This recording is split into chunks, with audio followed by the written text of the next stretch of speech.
Buenas tardes, gracias por estar aquí.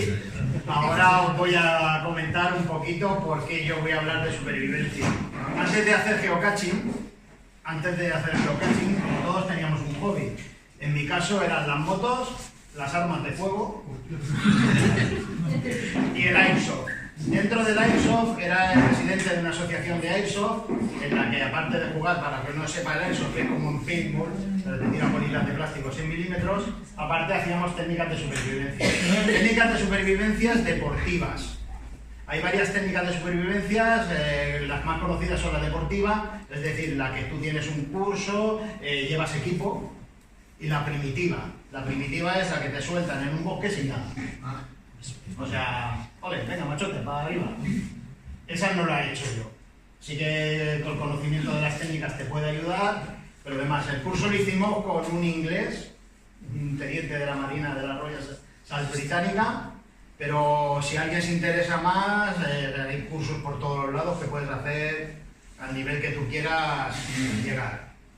Dicho esto, una de las cosas que tenemos que tener claras siempre, que una vez que nos pase algo, lo que tenemos que tener primero es tranquilidad. Lo primero es estar tranquilos. No hay que alarmarse. La supervivencia requiere de conocimientos de varias técnicas, como puede ser orientación, botánica, hay muchas cosas de conocimiento que hay que saber, reconocer y aprovechar los recursos que nos da la naturaleza o donde estemos. La mayoría de nosotros jamás tendremos que enfrentarnos a una situación así. Por lo tanto, muchos de estos, pues saber cocinar paloma o hacer un refugio, pues no les va a interesar. Pero, haciendo geocaching podemos vernos involucrados bruscamente en cambios de tiempos, o una de las peores cosas que hay cuando estás haciendo geocaching es tener un accidente.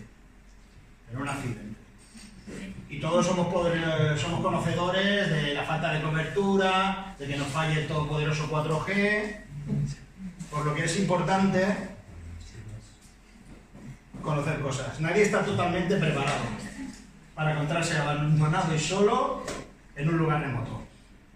Las técnicas de supervivencia nos ayudan a conocer el medio y, sobre todo, vencer el miedo o, en su caso, el pánico.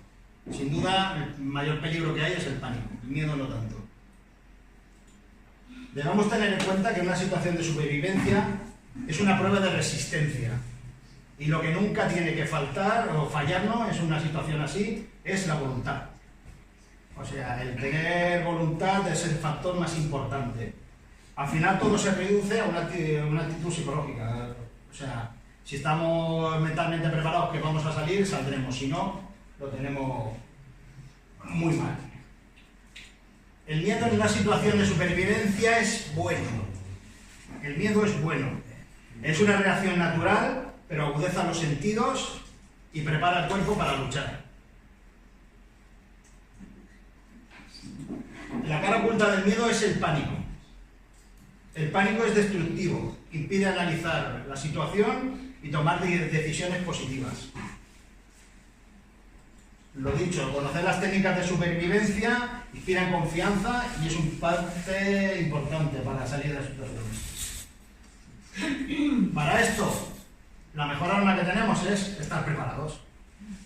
Si estamos preparados, saldrá la cosita mejor. Indudablemente nadie está preparado para encontrarse en una situación de este tipo, pero el riesgo, aunque sea mínimo, siempre lo tenemos. La regla principal de todo el mundo debe tener conocimiento cuando salimos a hacer geocaching es avisar siempre a alguien de lo que vamos a hacer o dónde vamos a estar. Ya sé que salir a las 3 de la mañana a hacer un FTF no va a llamar a nadie, pero tenemos 50 grupos y dejar un mensaje en un grupo, ¿voy a atacar este? No, porque me lo van a levantar. Pues a alguien de confianza enviarlo. Es importante también que las personas que sean diabéticas, que alérgicos, etcétera, deben incluir sus medicamentos siempre en el equipaje. También que necesite llevar gafas, que lleve unas de repuesto.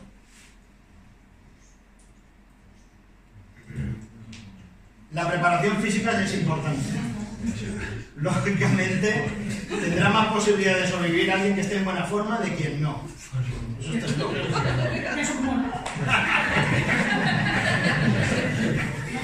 Pero el riesgo no es estar en baja forma, es ignorar el peligro. Debemos valorar nuestras fuerzas y resistencia de modo realista. No dejarnos llevar por, hostia, yo de joven esto me lo hacía, que la mayoría de edad es altita, ¿eh? Es más, muchos de estos lo estamos pagando nosotros con nuestro equipo. O sea, llevar un equipo de supervivencia en nuestra mochila es importante. De esto hablaremos en breve. ¿Vale? Tampoco es necesario llevar todo lo que llevo yo. Pero ahora hablaremos. Conocer las técnicas de supervivencia nos ayudarán a sobrevivir proporcionando una gran fuerza psicológica.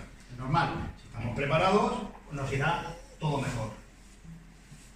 Es importante también tener un plan de acción. Una vez nos ha pasado algo, el tengo que hacer esto, siempre te ayuda psicológicamente. Tienes un motivo. Son pasos para seguir adelante e ir alcanzando metas que eso te ayudará a salir.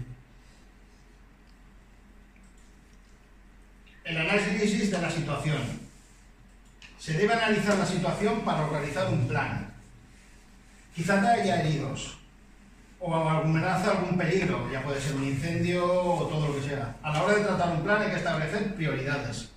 Siempre hay que establecer prioridades. No, o sea, tengo que buscar agua, tengo que comer, tengo que hacer una valla. No, prioridades. Siempre teniendo prioridades.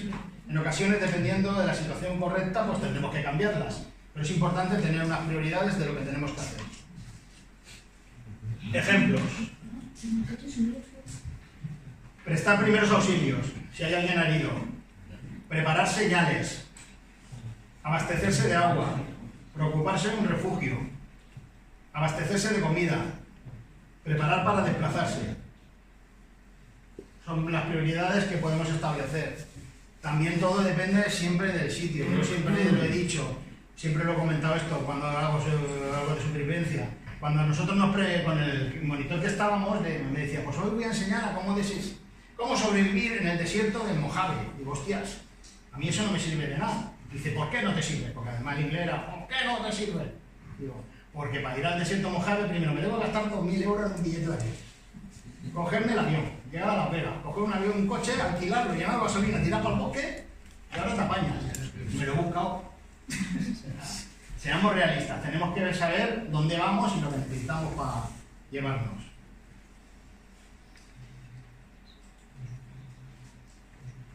No tener prisa, salvo los casos de urgencia médica. Guardar energía es muy importante. El agotamiento físico no sirve de nada. Hacer cosas que no tienen un fin no sirve de nada. Recordad dónde te encuentras. Probablemente tendremos que alejarnos de donde estemos. Un lugar del accidente, o base, o refugio, para explorar los alrededores.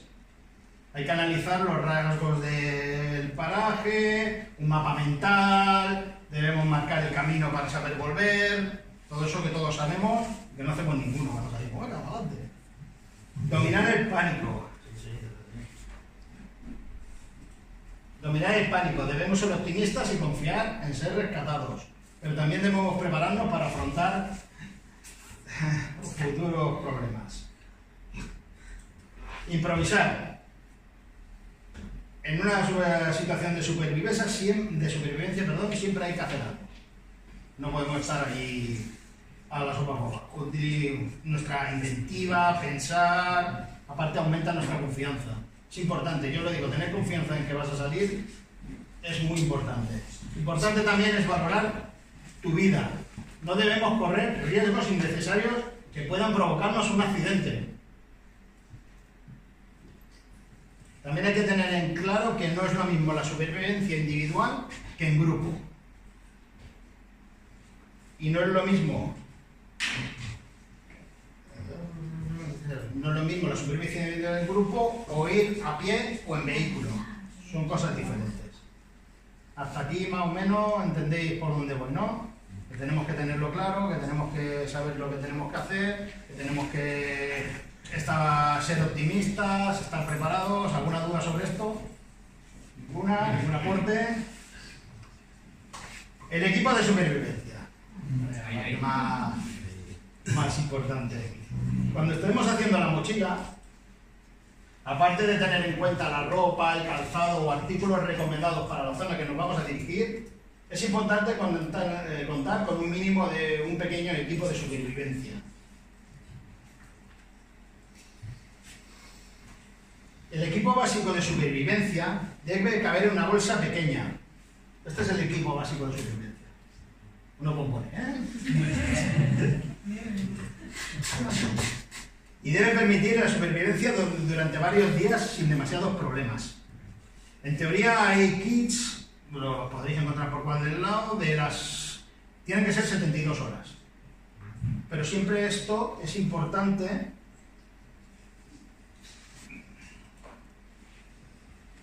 que siempre estos equipos de supervivencia se basan en siempre la condición de encontrar y tener agua. Es la base importante. Y no pesa más de 3 kilos. Aunque lo veáis, aquí un equipo bien de supervivencia no llega a pesar más de 3 kilos. Este sí que pesa más por el machete, por los cuchillos, por las luces químicas, por 3 tipos de lámparas, por las pilas, por el botiquín, que puedo hacer hasta un cambio de sexo tranquilamente con todo lo que llevo aquí. O puedo cambiar de sexo tranquilamente con todo lo que llevo. Yo me paso un poquito. Pero más de 3 kilos un equipo de supervivencia no pesa. O sea que lo podemos tener fácil.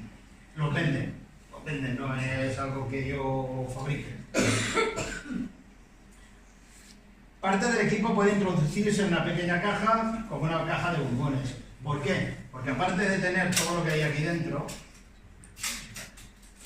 es alambre, mantas, los preservativos los dejo. Cámara, una lupa, una sierra flexible, costura,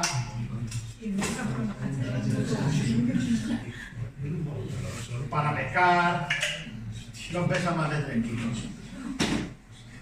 Y además, el cazo metálico lo podemos utilizar para el vinagre. Luego enseñaré técnicas también de cómo conseguir agua y todo eso. No hace falta utilizar una caja más grande, porque al final no la dejaremos en casa siempre. Tenemos que utilizar la medida en que nos quepa todo, que podamos llevar fácilmente. Ya os lo digo, no pesa más de 3 kilos. Eso sí que está pesado. La mochila no le pesa con todo, pero el equipo de supervivencia pesa 3 kilos. No llega a 3 kilos. Periódicamente debemos revisar cómo está lo que llevamos. El contenido se encuentra en buen estado y debes cambiar los utensilios que estén mal o que estén ya hechos polvo, usados, hacer especialmente al tema del fuego, que eso también lo hablaremos ahora más adelante.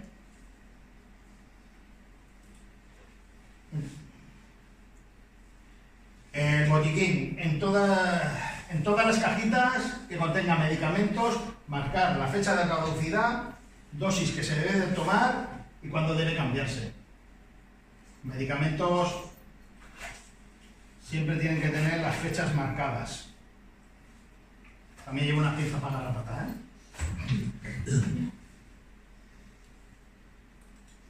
Un cuaderno y un par de bolígrafos para tomar notas.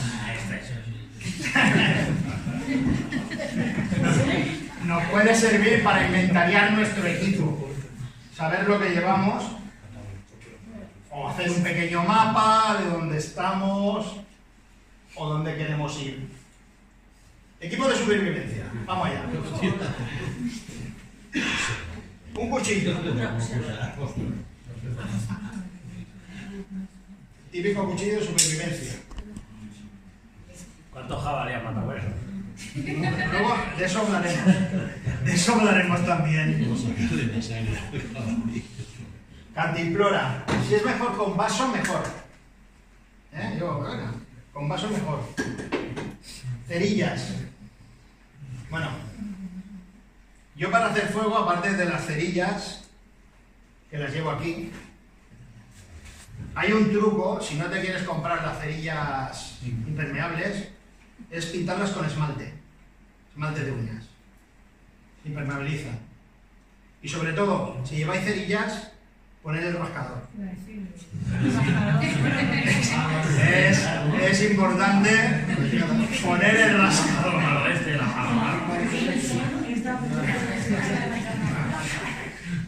También llevo, bueno, aquí, esto es lo que piensa alguno, que aquí llevo lo que son pastillas de enciendefuego. Llevo un mechero, porque tonto, ¿y para qué voy a hacer mecha? Y con un mechero le pondré al fuego. Y llevo también lo que es la yesca y el pedernal. Bueno, el eslabón. Se llamaba eslabón. ¿Vale? Esto es lo de nuevo.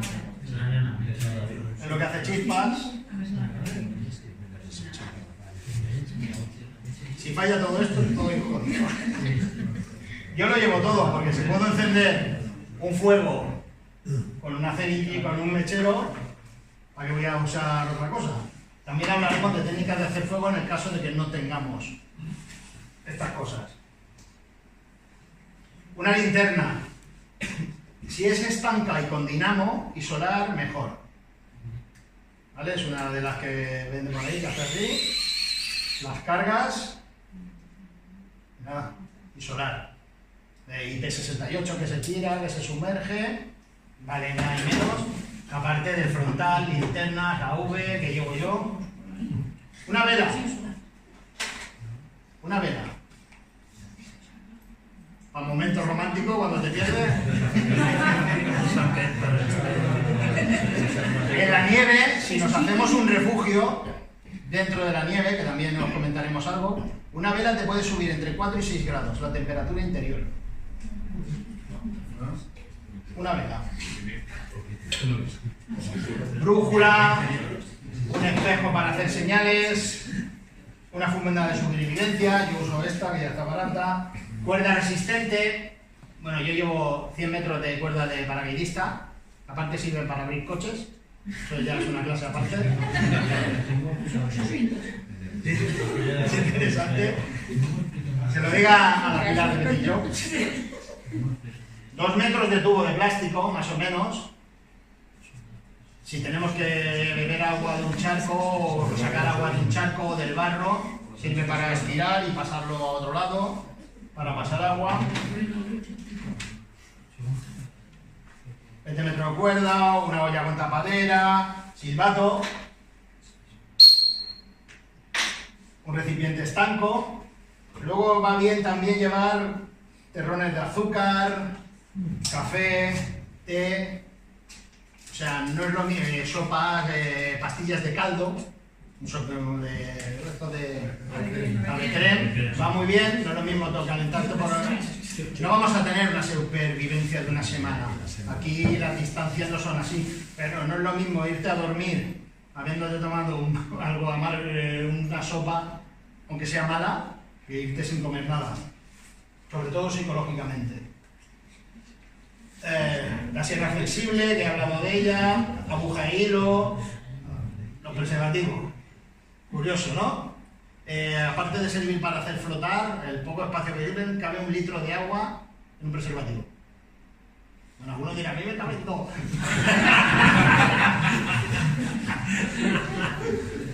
Pero bueno.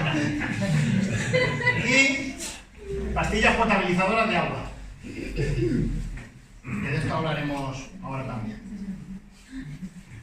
Una navaja suiza, yo llevo esta navaja de aquí, y un botiquín de primeros auxilios. ¿Qué tiene que llevar? A ver, yo es lo que creo que tiene que llevar un botiquín de primeros auxilios. Luego, vendas de varios tamaños, esparadrapo, gasas, tiritas, alcohol, loción antisolar, aspirinas, ibuprofeno, pastillas que sean para soluciones antisépticas, repelente de insectos, cuchillas de afeitar, laxante, unas pastillas de laxante, antidiarreas, te tomas el laxante y luego te toman antidiarreas. Jabón, tijeras, tiritas, preservativo, pinzas, gomas para torniquete. Yo llevo también, aparte de las gomas para torniquete, yo llevo un equipo para extracción de veneno. de serpientes.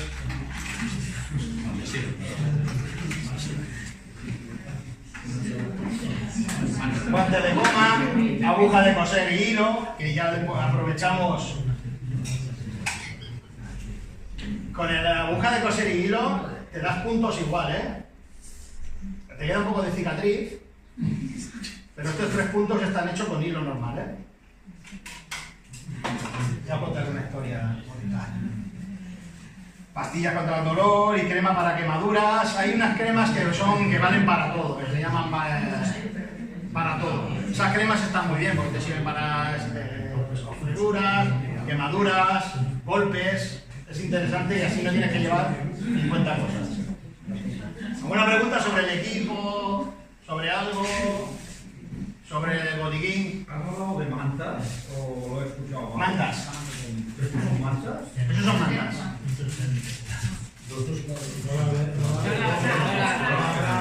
Se vale €1. Vale, esto es una manta térmica. Ahora no lo colegas, ¿verdad? No, es lo que tirar. Eso es como las pulseras para cor. Como la abráis, la podéis tirar.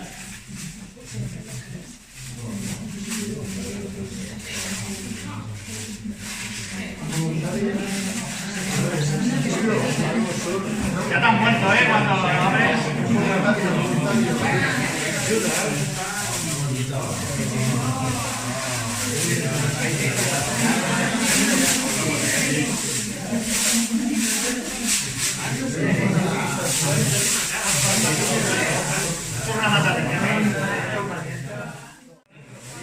Eso sí, yo todo lo que os voy a explicar,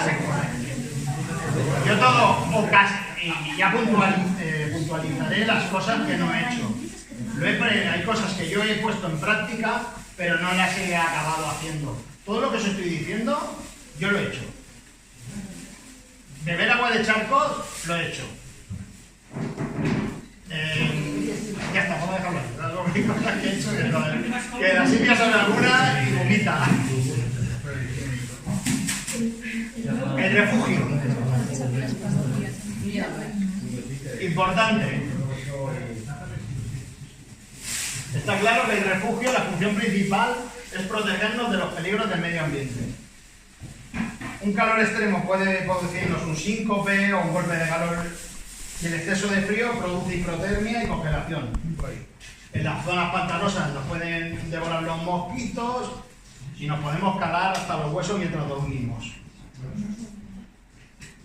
El tipo de refugio que construyamos dependerá de nuestras necesidades, del tiempo que vamos a estar en él y de las herramientas que dispongamos. Por eso es importante saber elegir bien el equipo que vas a llevar, dependiendo siempre, valorando previamente el hecho de nuestras salidas y los posibles contratiempos que nos podemos encontrar. No voy a ir con la mochila esta por Barcelona, aunque depende del barrio estaría bien. Un buen refugio, además de proteger de los elementos, proporciona comodidad, seguridad y firmeza psicológica. Es importante, lo recalco mucho, estar bien psicológicamente ayuda más de lo que os creéis.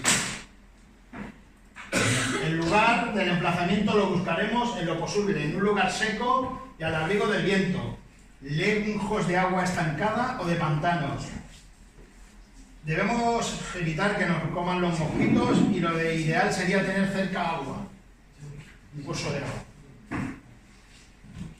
No es aconsejable acampar en las orillas de los ríos ni en los cauces secos de estos. Nos puede sorprender una crecida de agua o incluso que más arriba del río se haya creado por ramas un embalse natural y este se parta y nos lleve para adelante. Tampoco es aconsejable acampar debajo de los árboles. El riesgo de que nos caiga algo encima es grande. Evitar también lugares con peligro de desprendimiento, rocas o riesgo de aludes de nieve. Si decidimos hacer el refugio en un árbol, porque digo, aquí me va a quedar la casita de aquí en la muerte, vigilemos que no hayan ramas secas, que no haya nada que se nos pueda caer encima. ¿Y qué es lo que tenemos que tener más claro a la hora de hacer un refugio? A ver, alumnos, tú. ¿Qué creéis que es lo que tenemos que tener más claros a la hora de hacer un refugio? ¿Qué pensáis? Hostia, voy a montar aquí el refugio. ¿Qué es lo que me tengo que dar más cuenta? ¿Qué es lo primero que tengo que mirar? Las herramientas que tienen. No. El suelo. Solo se sabe. Pues sí, parte de ello, es importante. Lo más importante que hay es que una vez que hayamos hecho el refugio, no lo hayamos hecho encima de un hormiguero. O con avispas al lado. O sea, todo el recurso que has hecho para hacer el refugio y te van a devorar las hormigas. Es importante ver, saber dónde lo hacemos. Venga, que ahora vienen dibujitos. Tipos de refugio.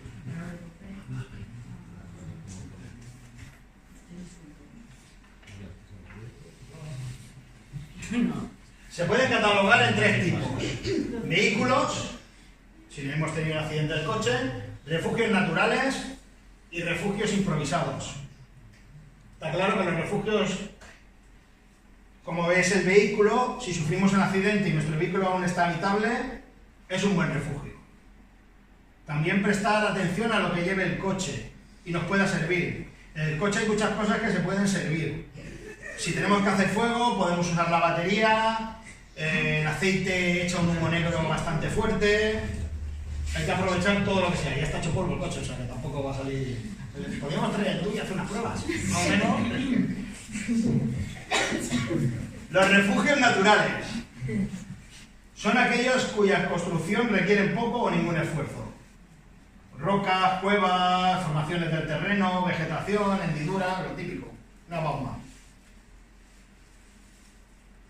Y refugios improvisados son los que construimos con materiales que encontramos por ahí, donde estamos, y con las cosas que llevamos en nuestro equipaje.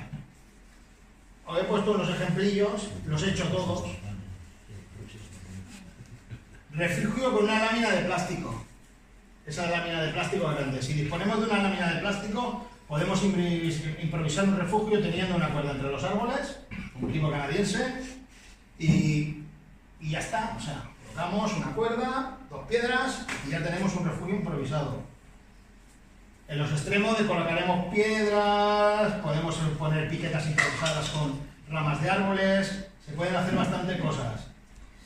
Podemos también hacer al lado un curso, pero siempre os digo, de todo dependiendo del tiempo que vayamos a estar. Cuando he hecho supervivencia deportiva yo diré, este es el refugio que he hecho. ¿Por qué? Porque era dormir y irse. No te vas a perder esfuerzos en algo que no... Pierden más de esfuerzos en otras cosas. Si uno con bote salvavidas, típico, sencillo, un bote, 2 palos y constituye un refugio bastante bueno. Cobertizo, es el más clásico de los refugios de supervivencia. Utiliza un armazón de madera, pero si utilizamos unos o 2 árboles como columna, también nos sirve. Ahorraremos tiempo y esfuerzo. Si utilizamos fuego para calentarnos, un reflector de troncos, que es esto de aquí, hace que el fuego rebote y te caliente la zona. Utilizaremos para taparlo todo lo que tengamos, hojas grandes, corcho, hierba seca, paja, lo que encontremos, todo encima. Ponemos unos palos que aguanten, está claro. Lo importante de que cuando estás tapando el refugio es que lo hagas como si hicieras un tejado de tejas. Es decir, siempre se empieza desde la parte de más abajo a hacer láminas para arriba. Siempre es importante. Meto aquí, no empiezo por arriba, empiezo por abajo. Por 2 cosas. Por teja y por consistencia. Por eso, si empiezas a hacer arriba se te puede caer todo, pero si empiezas desde abajo para arriba, resiste más. Aparte, el agua impermeabiliza bastante más.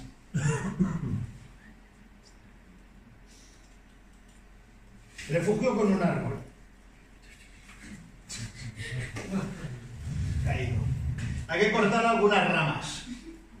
Se puede hacer un refugio frondoso y demás.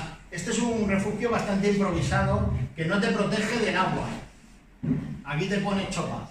Pero si no va a llover y tienes que moverte, es uno de los refugios improvisados más rápido de hacer. El refugio con soporte de ramas en forma de A. Es como una tienda canadiense. Es igual que el refugio, el cobertizo, pero por los dos lados. Requiere más esfuerzo, pero es bastante más cómodo también. Y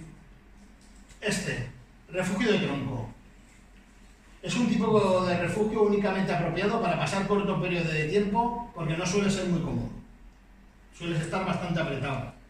Es sencillo, son 4 ramas encima y lo tapamos con todo lo que tengamos. Eso es si vamos a estar poco más tiempo. Si vamos a estar poco tiempo, este refugio es bastante práctico. Claro, si encuentras un tronco caído, está claro. ¿Qué es lo más importante en todos los refugios? La cama.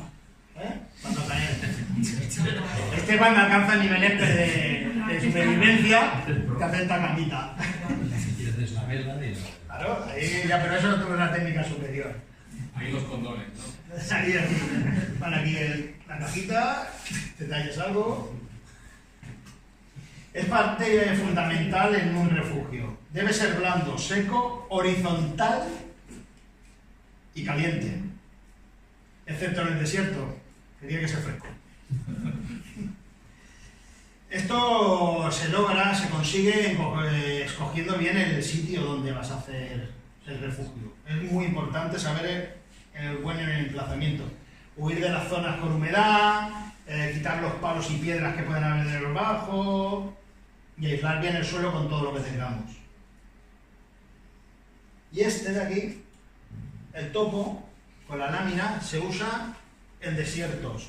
Si alguna vez vamos a algún sitio que nos pilla el calor en medio, este es el que se utiliza en el desierto, el topo, es meterse bajo tierra. Abajo de tierra ya bajan grados la temperatura.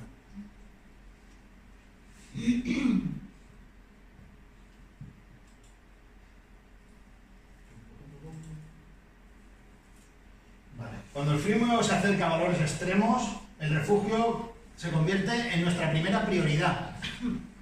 Si tenemos un accidente o algo en la nieve, la primera, y vemos que no nos va a rescatar, el refugio es lo primero.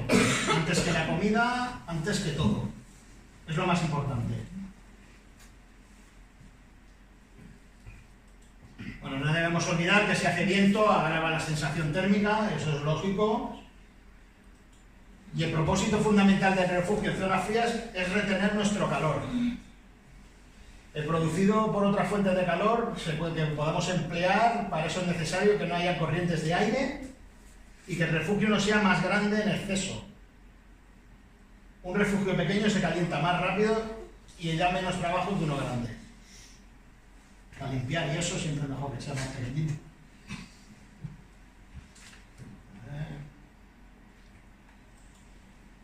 En las zonas donde hay mucha nieve y tenemos madera abundante, podemos construir un cobertizo clásico, inclinado, apuntando en la dirección, en contra de la dirección del viento. Hacemos lo que os hemos hablado antes, un parapeto delante con ramas y un reflector de troncos o piedras para que el calor nos refleje aquí dentro.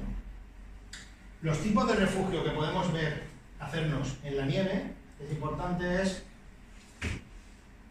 lo que es la cueva de nieve. La cueva de nieve es, después del iglú, probablemente es el mejor refugio que podemos hacer.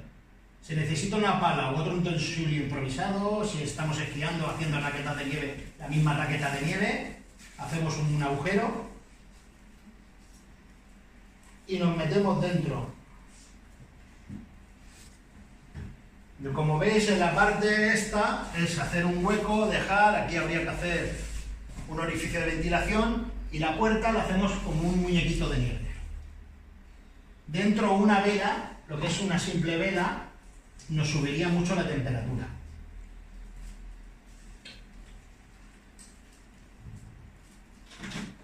Hay otro tipo que es más fácil, que es la trinchera. Esta la he hecho yo y te pega de frío. Pero menos que afuera. Si no existe suficiente nieve para excavar una cueva, se puede hacer una trinchera y cubrir con bloques de nieve compacto o con material que tengamos a mano. Ramas, es hacer un agujero, taparlo y meterte dentro. Es bastante sencillo, es rápido. Y el iglú, que sí que mola, no lo he hecho, pero lo hemos hecho porque necesita bastante nieve y dura, no, las condiciones no fueron. Es el mejor refugio contra el frío, sin embargo requiere aprendizar las técnicas de crearlo y como mínimo llevar un cuchillo y pasas bastante tiempo creándolo y necesitas ayuda. O sea, este no es para hacerlo. Sí que es el mejor, sería así, es así, una entrada por ahí y lo de vigilar siempre los orificios de respiración, porque nos podemos asfixiar. Si no nos entra el aire, al final nos asfixiamos nosotros mismos. Hay zonas que debido a la gran abundancia de insectos, todo el que se disponga a atravesar una selva o una zona de insectos, vamos, el delta, que vaya al delta, es una tela de mosquitera, que yo no la he usado todavía, tampoco me he ido a ningún lado. Una hamaca es ligera y aísla del suelo, sería hacer algo así. En zonas que hay muchos insectos, elevar la zona de dormir.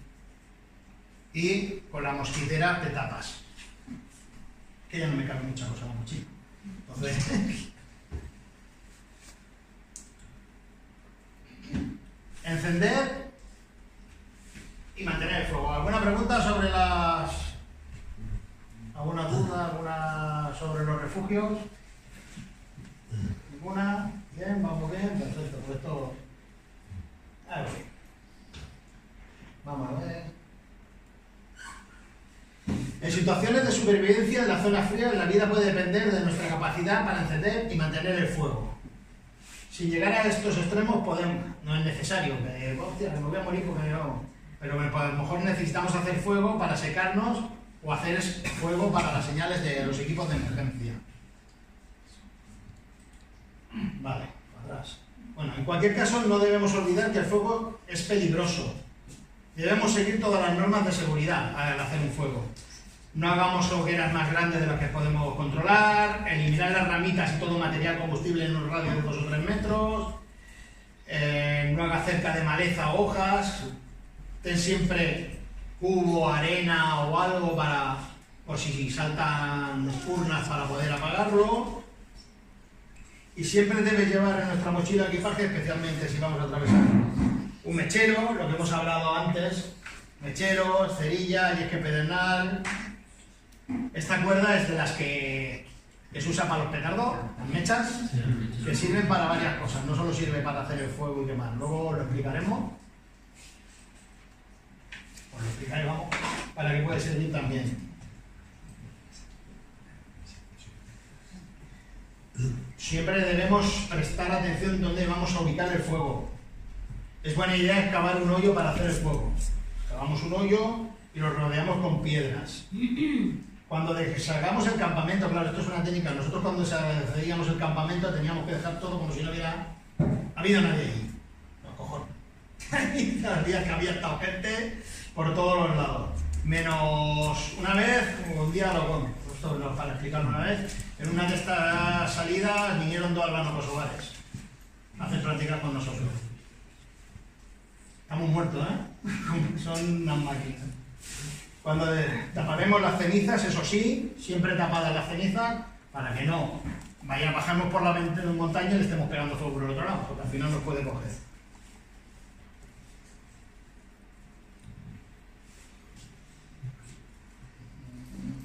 Hay que buscar el material combustible, ramas secas de diferentes grosores, las más menudas para encender el fuego y las más gruesas para mantenerlo. No es difícil encontrar en el bosque ramas. Las crecidas acumulan ramas en las orillas y en los ríos y en ocasiones se convierten en un auténtico filón. Buscar algún cauce de algún río seco, podemos encontrar ramas sin ningún problema. Las ramas más bajas de los árboles normalmente están secas y nos pueden servir para hacer fuego.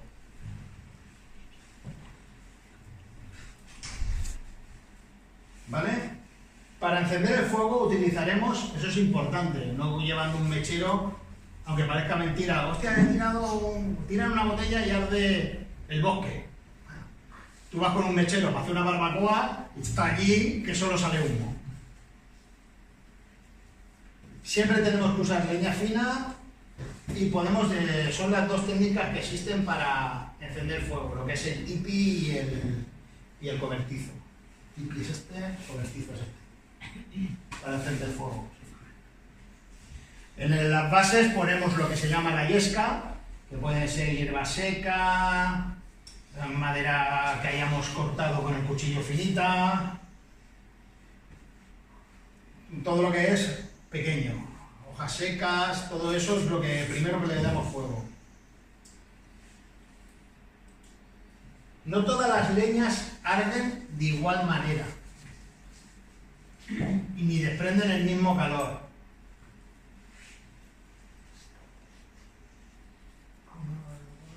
Las leñas duras dan poca llama, pero calientan dentro. Y las leñas tiernas se consumen más rápido, pero para iluminar son buenas. Eso ya es otra historia de conocer. Tenemos que llevar siempre una reserva de cerillas o un mechero. Pero si nos vemos sin estos medios para encender el fuego, existen otros sistemas que son complicados si no los has practicado. O sea, los medios de, ahora lo veremos, de encender fuego con otros medios que no sean el mechero o la cerilla, incluso con la yesca del pedernal, si no lo has practicado, es complicado. Pero podemos usar otros métodos. Por ejemplo, las lentes, que lleve gafas. Las lentes al final son como una lupa. Una cámara fotográfica, unos prismáticos, gafas con graduación, no sirve de antesol, ¿eh? No es de la primera vez que vemos hacerlo. Es colocar, sí, tú ríete. Es colocar contra el sol, si tienes dos con las de reservas aumentas el haz y prende fuego. El pedernal y el eslabón. Se llama eslabón porque antiguamente el pedernal es una piedra y el eslabón era como un mosquetón con el que antiguamente se hacía frío. Se golpeaba la piedra y salía. Es un buen sistema. Funciona en cualquier circunstancia. Eso se puede mojar, le da dos golpes y se seca. Y siempre hay que tener, sobre todo, lo que es la yesca muy finita, muy preparada, porque al final lo único que le hace es le tiras una chispa. El trozo se queda ahí y tiene que arder. Una buena yesca es importante.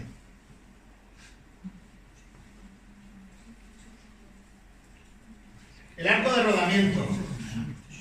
Este lo habréis visto muchas veces. O sea, es un sistema de fricción para los muy aventureros. Entonces, si quieres ahí, voy a hacerte fuego con el arco de rodamiento. Consiste en girar rápidamente con una vara una ayuda de un arco sobre otro tronco de madera.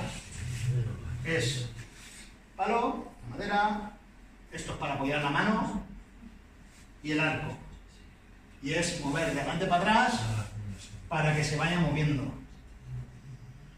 Podemos hacerlo con los cordones del zapato, con el de las botas, cualquier madera. Es importante escoger bien la madera que vamos a usar.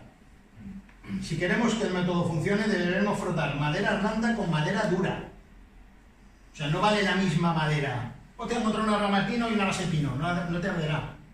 O sea, te puedes tirar ahí horas haciéndolo que no arde. ¿Cómo sabemos si vamos bien? Si obtenemos un colmillo negro como el carbón, es que hemos elegido bien las maderas.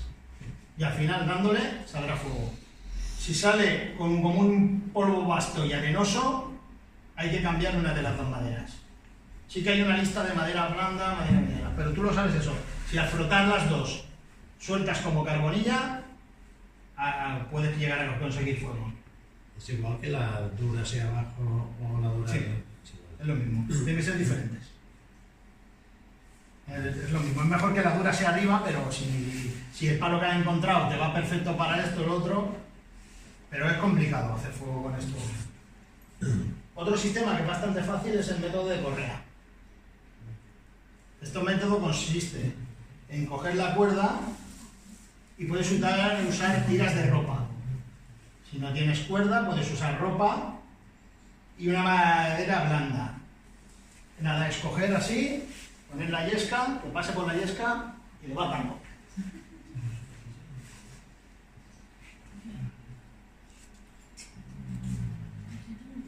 Lo dicho, para aprovechar mejor el calor, deberemos construir un reflector con unos leños o una roca, algo que tengamos enfrente. Se aprovecha mucho más el calor.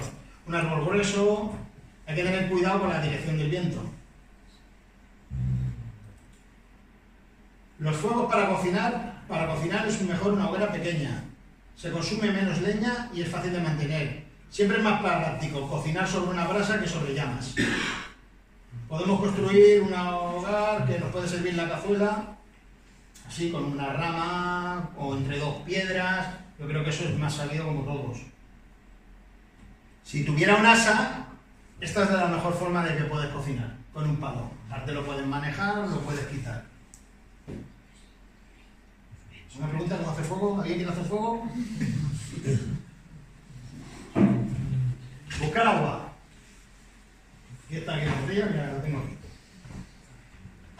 Suele ser, después de tratar los heridos, una de las primeras prioridades. Si carecemos de agua, nuestra esperanza de vida se cifra en torno a los 2 días. En situaciones. En el desierto y en algo más de una semana en climas frescos. 2 días en el desierto sin agua está listo y una semana normalmente. La cantidad de agua también dependerá del ejercicio físico que hagamos. En el desierto se necesitan unos 10 litros.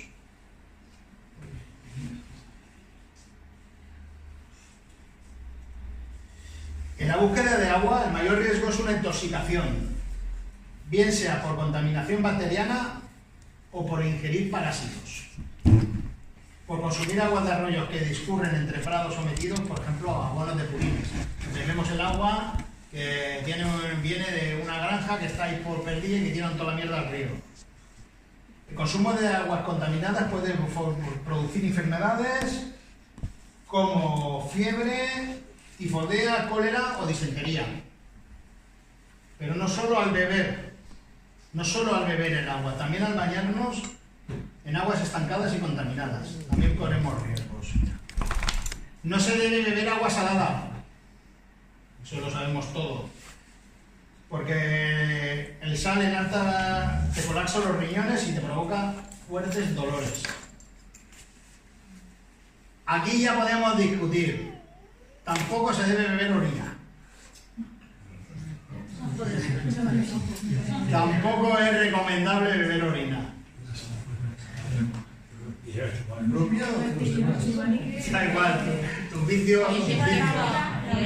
No es aconsejable.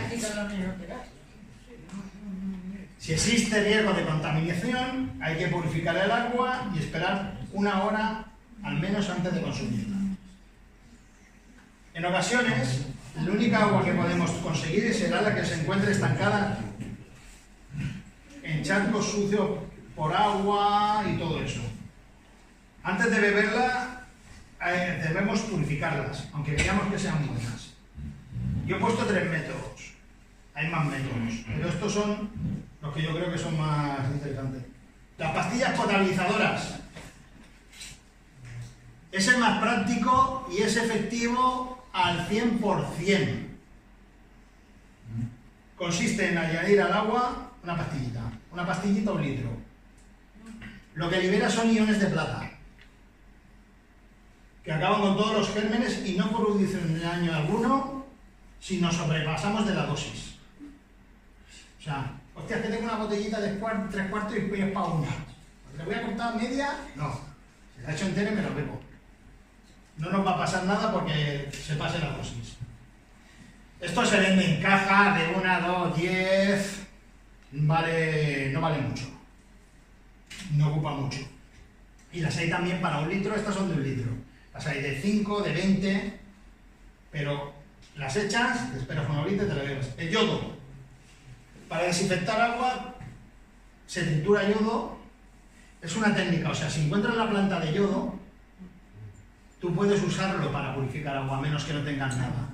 O puedes llevar yodo y usarlo. Son unas 10 gotas y la coloración tarda un rato en desaparecer. Y ebullición. Hervir el agua. Esto que lo hemos visto en todas las pelis de esto. Hirviendo el agua no se termina con todos los gérmenes. No terminas con todo. El de hepatitis, por ejemplo, no lo mata. Por tener una idea. Pero acaba con la mayoría de partes de ellos y con todos los parásitos. Hay que hervirla durante unos 10 minutos y te la puedes beber cuando fríe. Te vaya a quemar. Pero, sí. Sobre todo eso, no las elimina todas, pero si no tienen nada más, el tubo.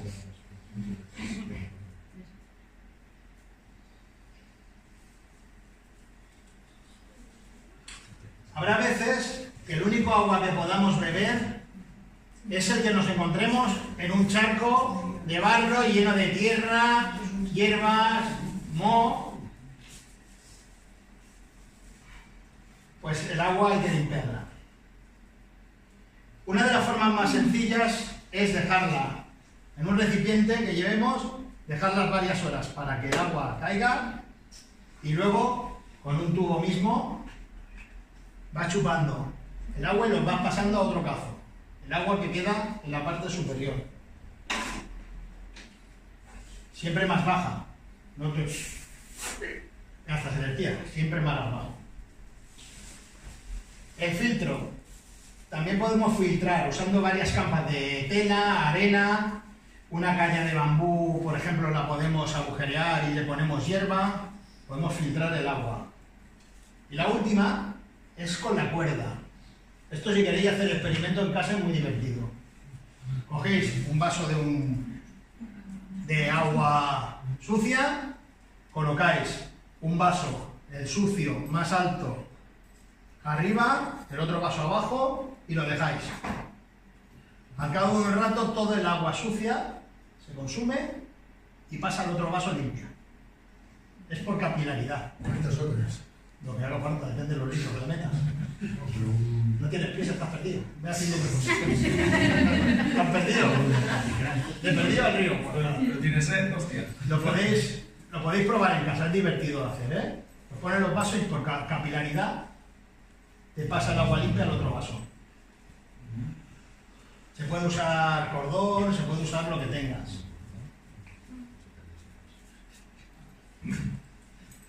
Escarbar en los lechos de los ríos secos ayuda a encontrar agua de resultado, porque esto es bastante divertido, ¿eh? Buscar los ríos, escarbar para encontrar agua y sacar el agua de ahí. Es importante, siempre que saquemos agua, que la potabilicemos. Siempre es importante. En las zonas rocosas es más complicado encontrar agua. En terrenos calizos podemos encontrar alguna cueva, podemos hallar agua dentro.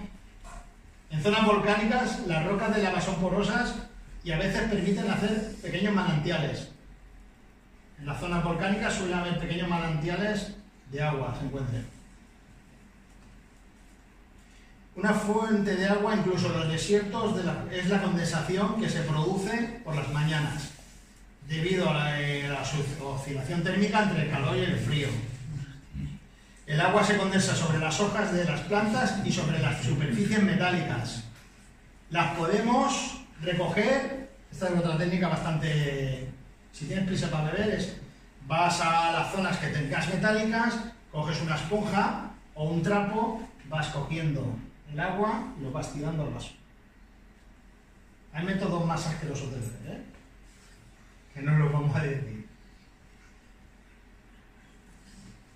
En la costa, este también, ¿vale? En la costa no es difícil encontrar agua salobre. Y dependiendo de la cantidad de sal que tenga, pueden beberse. La concentración de sal, cuando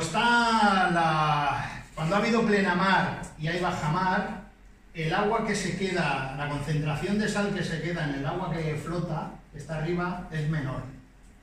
Entonces sí que la puedes beber en condiciones. Yo nunca lo he conseguido, siempre el agua que he bebido en plena mar estaba más salada que su puta madre. Pero se puede conseguir agua salobre que te la puedes vivir. Ahora no me acuerdo, es una concentración de sal del 21%, que puedes aguantar hasta el 9%, no me acuerdo. Yo lo he hecho y no lo he conseguido. O sea, todo el agua que he conseguido era salada. Pero sí que el agua salada flota por encima de la dulce. Existen varios métodos para desalinizar el agua. Esto es importante. Si el único agua que tenemos de mar, hay una forma, si tenemos herramientas, de quitarle la sal al agua.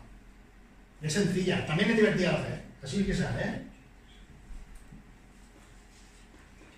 necesitamos un cazo o algún recipiente de agua en el cual meteremos otro vaso o cualquier cubo por encima, vacío, y llenaremos de agua salada alrededor. Esto lo puedes hacer en casa con una olla. Colocas algunas piedras encima, con la evaporación el agua se condensa en el plástico y cae dentro del recipiente.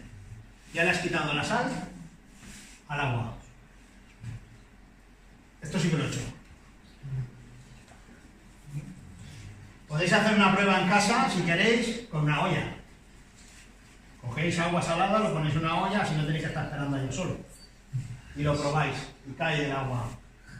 Le quitas la sal. No puedes guardar la sal para hacer en casa como un solomillito.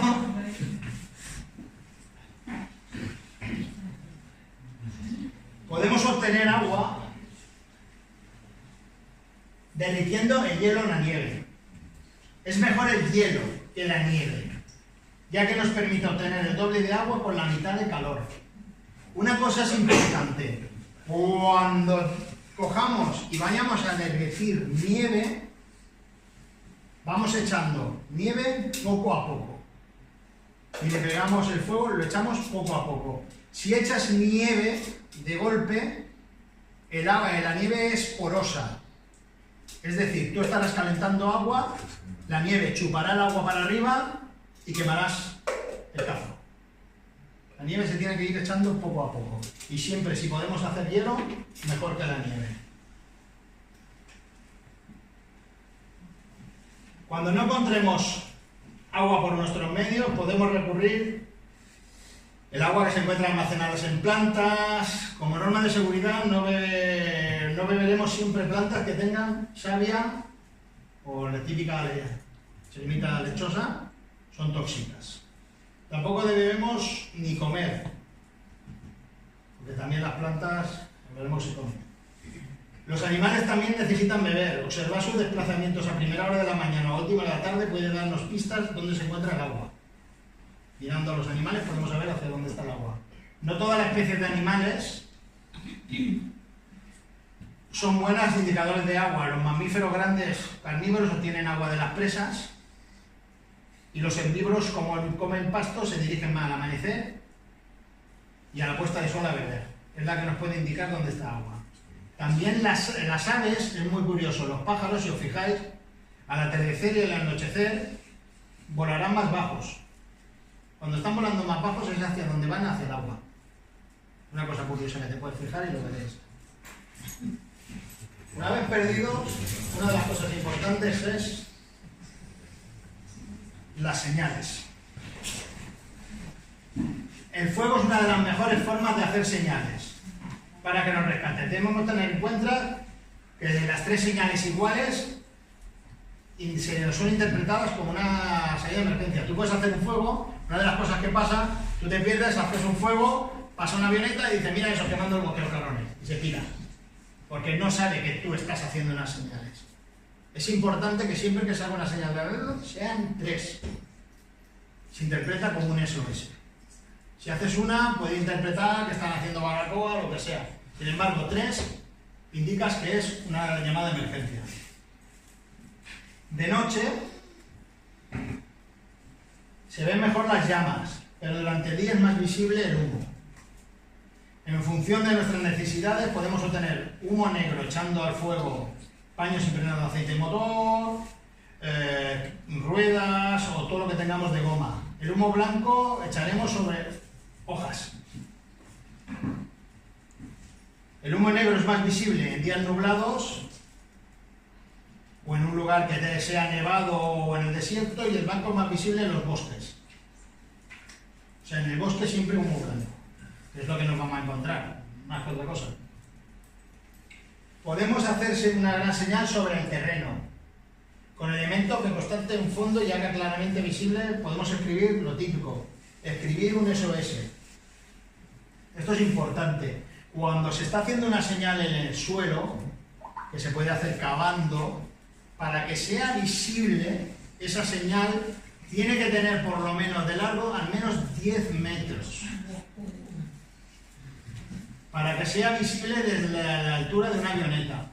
Si no hace un SOS así, no va a ver nadie. Y 3 metros entre letra y letra. Es como te explican. Al final, si tengo esta pradera, lo voy a hacer aquí. Pero lo que te explican es que tiene que ser de 10 metros y 3 metros entre letras. Esto. Esta es la de las mejores que hay. Necesitamos una superficie reflectante, como un trozo de lata, que hacemos un agujero en el centro y siempre a un palmo del rostro. Por el agujero debemos siempre ver lo que queremos que vean las señales. Es hacer en metal y siempre tienes que ponerte en el suelo y mirar siempre hacia donde está el objeto que queremos hacer las señales. Y no debes perder por el agujero el objetivo. No, así siempre vas viendo dónde enfoca el reflejo.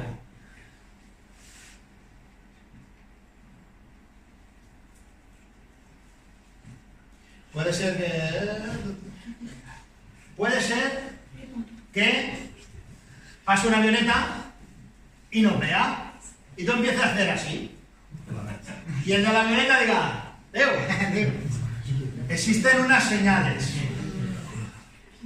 Esta es la señal de emergencia. Simplemente levantar las dos manos así y si tenemos los palos que vamos andando con palos, así. Esta es la señal de emergencia. Es la que hay que hacer. Si estamos averiados, esta es la de mecánica. Si está bien, es así. Con esta mano aquí. Sí, no así, ¿eh? ¿Sí? Cuando tengas que aterrizar son los de las señales, no aterrizar aquí, existen otras de aterrizar. Tengo radio. Importante. Los walkie-talkies. Todos de estos tenéis, ¿alguien de estos tiene walkie-talkie de estos? De los que venden en el Decathlon. Venga. ¿Cuál es el canal de emergencias?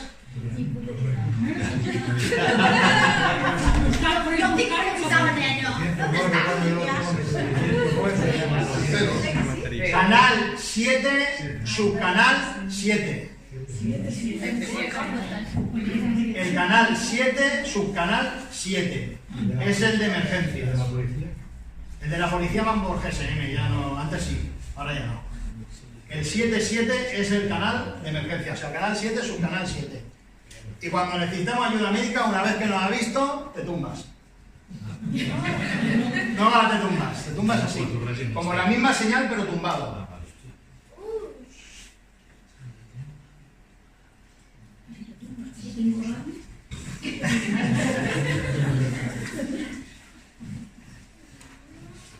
Si nos vemos obligados a desplazarnos, porque tú estás allí y no te viene nadie, dices aquí, tenemos que tener unas normas básicas para asegurar nuestra supervivencia.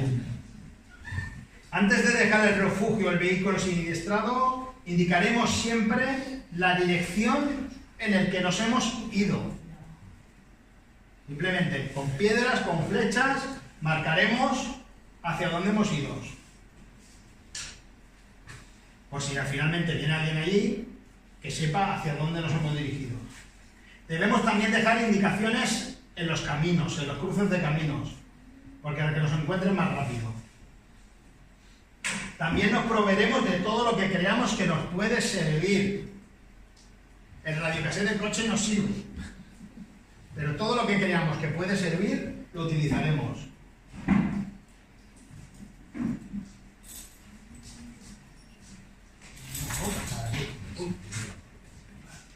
Lo de heridos. Si hay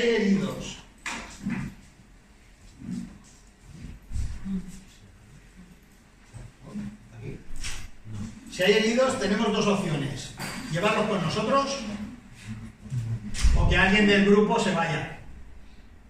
Eso es lo que he dicho, las prioridades. La decisión dependerá de muchos factores: de la gravedad del herido, de su capacidad para moverse, de nuestra capacidad para transportarlo, y es valorar, sí, pues, haciéndole muletas y demás, pero al final tienes que valorar si se puede mover él o si va a ser una carga. Si tenemos un mapa de la zona, nos dirigiremos a las zonas pobladas. Más próximas, siempre buscaremos más fácil y seguro. Son cosas que son muy de decir, pero ya nos conocemos. En caso de no tener mapa y no saber dónde estamos, si encontramos un arroyo en río, suele ser buena idea seguirlo. Lo típico, río va de la mar para abajo, ya que nos proporciona agua y alimentos, y los ríos deben seguir en sentido contrario. Hacia su desembocadura. En el desierto es al revés. Tienes que ir al lado contrario. ¿Por qué? Normalmente en los desiertos, lo que te explican, también lo he visto, el agua viene de un manantial o algo. Y puede ir por el desierto y al final se filtra. O sea, tú estás siguiendo un río en el desierto y hay un final que se filtra el agua por debajo y no lo ves. Entonces recomiendan que vayas al revés. Tampoco lo he hecho, ¿eh?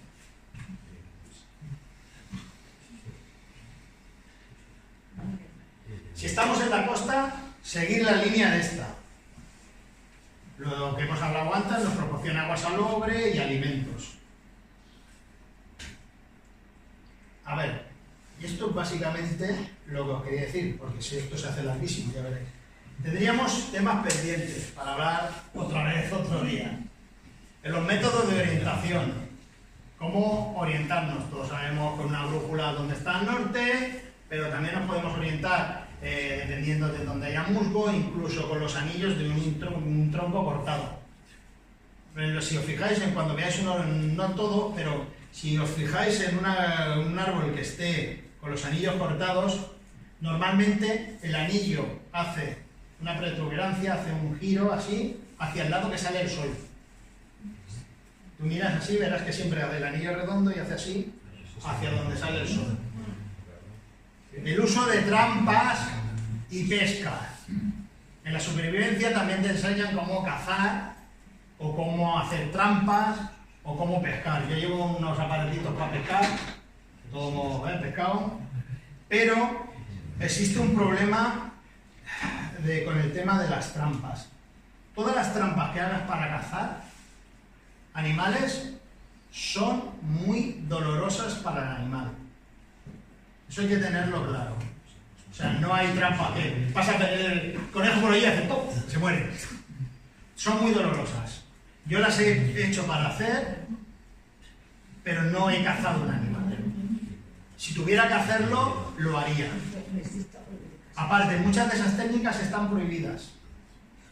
Que sepamos que hacer trampas de nudos corredizos para cazar animales, aparte de que es muy dolorosa para animales, están prohibidas. Está claro que en un caso de necesidad no te va a pasar nada, igual que si te ataca un oso, el oso ese chungo que hay por ahí, si te ataca y tiene un pistoletón, le meto lo que haga falta. Con el machete lentillo, me da igual que esté protegido. Pero que sepamos que las trampas yo no las he probado. Sí las he hecho, son trampas de colocar el típico palo con una roca, para los pájaros se deja cuerda enredada o hilo de pescar enredada en las ramas, para que se ahorque. Es bastante doloroso. No lo he hecho. Sí que los he hecho, pero nada más. Partes comestibles de las plantas y precaución, ¿vale? Solo en Europa existen unas 10.000 plantas que son aptas para el consumo. Esto hay que tener cuidado cuando nos vamos a comer una planta. Existe una técnica que es, imaginamos que llegamos a un sitio y vemos un montón de plantas. Hostia, qué bonito, aquí vamos a comer hierba como si no costara. Tú no sabes si la hierba que te vas a comer es mala. Hay una técnica que es, cogemos hierba y primero nos lo juntamos aquí, para ver si nos produce algún escozor o algo. Luego es probarlo en la punta de la lengua. Dejar pasar un tiempo para ver si te produce algo.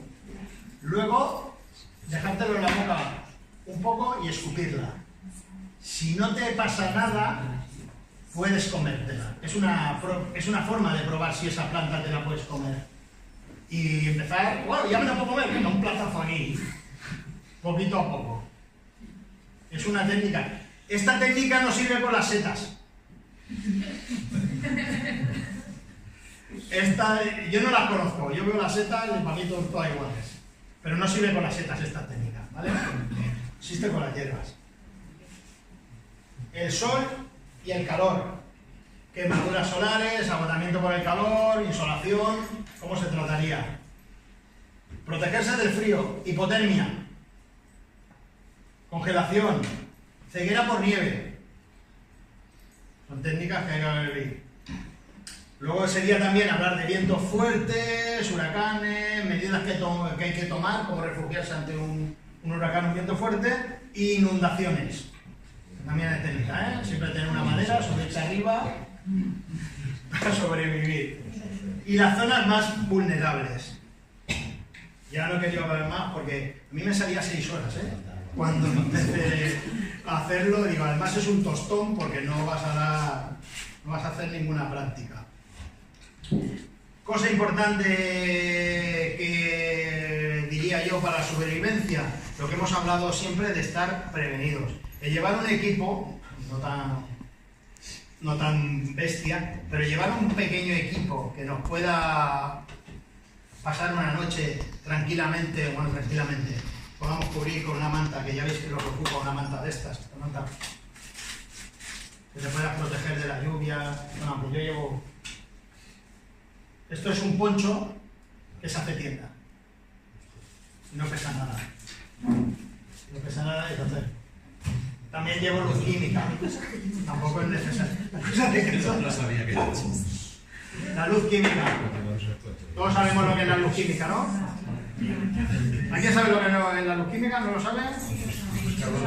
Lo de los pescadores de toda la vida. Se parte y tienes iluminación. ¿Esto sabéis lo que es? Cromo de Patrico, ¿no? De Panini. Esto es unas bolsas que se abren, se rompen y te producen calor. Lo que hemos hablado de la dinamo, yo la base que es lo más importante es la equipación. Y por eso, para que empecéis a hacer vuestro equipo, Silvia y yo hemos preparado un pequeño detallito para todos los equipos que estáis, para que empecéis vuestro panel de supervivencia.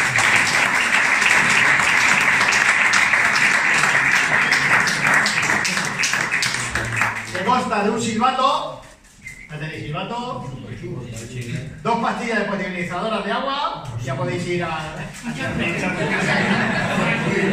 Franquilín, coger un litro de agua en Franquilín y probarlo, esparadrapo y puntos de papel, para que no tengáis que coseros peligro. ¿De acuerdo? O sea, ya pasáis y os dais. ¿Alguna pregunta o algo? Dime. A ver, existen 50.000 tiendas. Hay una tienda en Barcelona. Sí, toma. Dale repartido. Hay una tienda en Barcelona que lo vende todo esto. Pero se llama Marshall, pero da igual esto por internet, donde quiera. Y cuando quiera.